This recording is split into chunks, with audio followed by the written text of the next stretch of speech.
sa su su le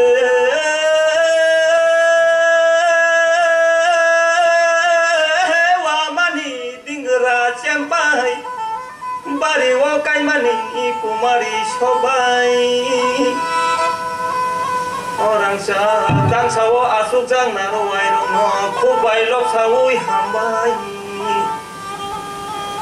aksal sampani phai mandan nai rong no rang cha jadu song no khubai lok sawui hambai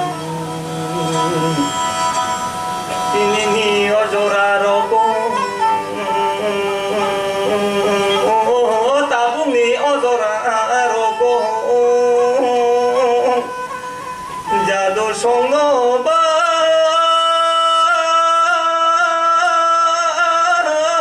ona jadu song ba Tripur Khatriya bosong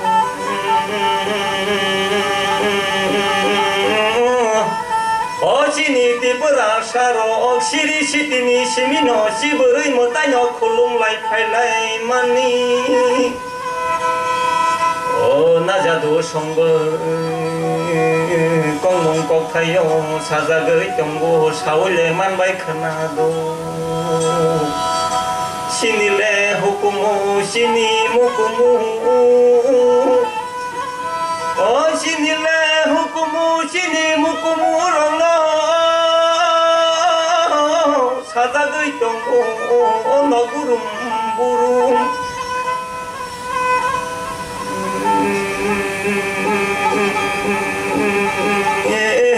Tabugo tongko rangsang ni wayin bai kili ui sini Okong kok thay rok nu Jadu song ba na jadu Si beri mutayo khulum lai phai lai mani Mai luma mutayo tamuni khulum mai khul manani bagai Khuluma mutayo tamuni khulum murung ya norung nani bagai Orang sago jadu Ona jadu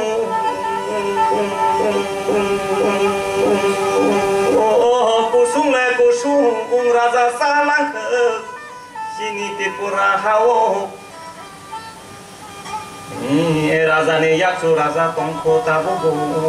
sini hukumu sini mukumu Tripur bosong sini Tripura sarokni ona jadu songba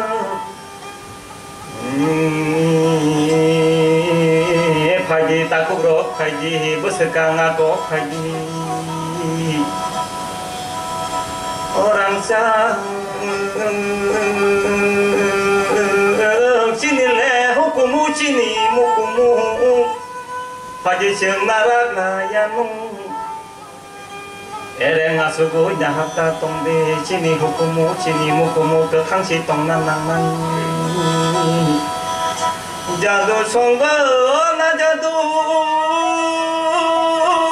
kusuk tui binahai tolin bai to khak Ani ler samung orono bai kha joto no khulum bai kha